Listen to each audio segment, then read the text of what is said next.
రుద్రాణి అయితే కావ్య కోసం ప్లాన్ వేస్తూ ఉంటుంది.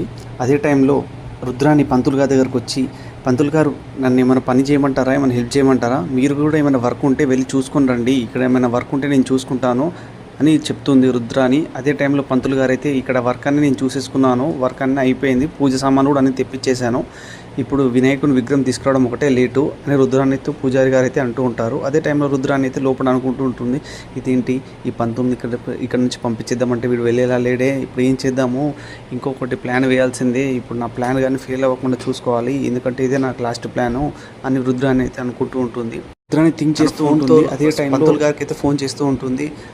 పంతులు గారు హలో హలో ఎవరు అని మాట్లాడుకుంటూ ఉంటారు. పంతులు గారికి అయితే వాయిస్ రాకపోవడంతో రుద్రాణి అదే టైంలో, పంతులు గారు ఇక్కడ వాయిస్ రాదండి, సిగ్నల్ ఉండదు, మా అన్నగారికి నేను ముందే చెప్పాను ఇక్కడ సిగ్నల్ టవర్ పెట్టించమని, కానీ పెట్టించలేదు, ఏం చేద్దాం, సరే ముందైతే మీరు ఇక్కడ నుంచి వెళ్ళి కొద్దిగా దూరం వెళ్ళి మాట్లాడితే మీకు సిగ్నల్ మీకు మాటలు వినిపిస్తాయి అని రుద్రాణి అయితే ఆన్సర్ ఇస్తూ ఉంటుంది.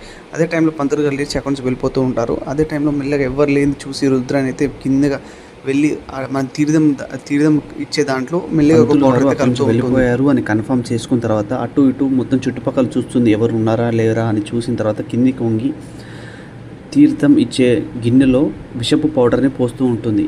అటు ఇటు చూసిన తర్వాత విషపు పౌడర్ మొత్తం వేసిన తర్వాత పైకి లేచి వెనక తిరగగానే అక్కడ కనకం ఇంకా విరాజిత వెనక తిరిగి చూడగానే వాళ్ళిద్దరు కనిపిస్తారు. వీళ్ళని చూసి షాక్ అయ్యి ఒకటేసారి నవ్వుతూ ఉంటుంది. కొద్దిగా కానీ వీళ్ళకి అనుమానం వస్తే నేను బుక్ అయిపోతాను, ఇదేంటి వీళ్ళు ఇలా చూస్తున్నారు, నేను ఏమైనా పౌడర్ కలిపినట్టు వీరు ఏమైనా చూసారా అని లోపల అనుకుంటూ ఉంటుంది.